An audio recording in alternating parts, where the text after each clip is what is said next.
Hello everybody.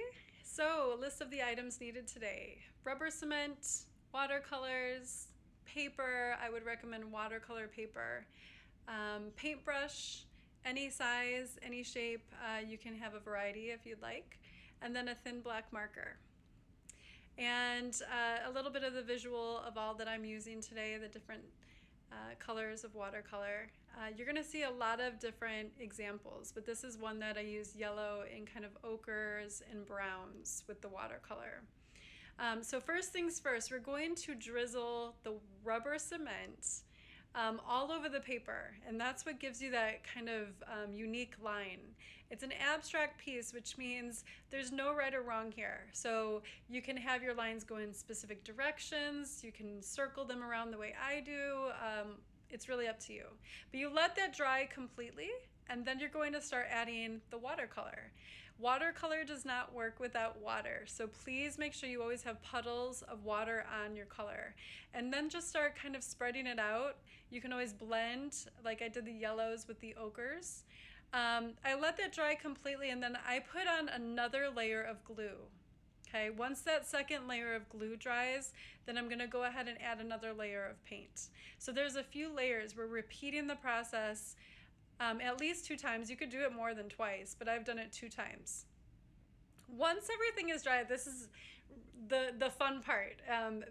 Just going around, making sure your hand is dry and clean. But once everything is dry, you're gonna go through and you're gonna take your finger and you're just gonna rub off all of the rubber cement. For me, this is kind of therapeutic. I really like kind of meditating on this and just going through. It's fun for me to remove the glue. So you can see it reveals this gorgeous, beautiful texture, and the lines of the paper show through because the glue protected the paper. Here is a blue and green version of what I created. So you can see all of the different hues of greens and blues mixing together with the lines strewn throughout. It has a very natural, beautiful, layered effect. So taking it to another level, if you would like to use the black thin marker and go through and trace. Now this takes some time, and I don't recommend it for younger children, but for those of you that are a little bit more advanced, if you take a thin black marker, you can trace around the outside of each line. So all of the glue lines on your paper, you can trace around those shapes, and it creates almost like this comic book feel. It reminds me of something I would see in a comic book. I really love the graphic lines that are created with the black outlines. It's not the natural feel that we had before. It becomes more of almost like a cartooning of the line. So here's a comparison between the two.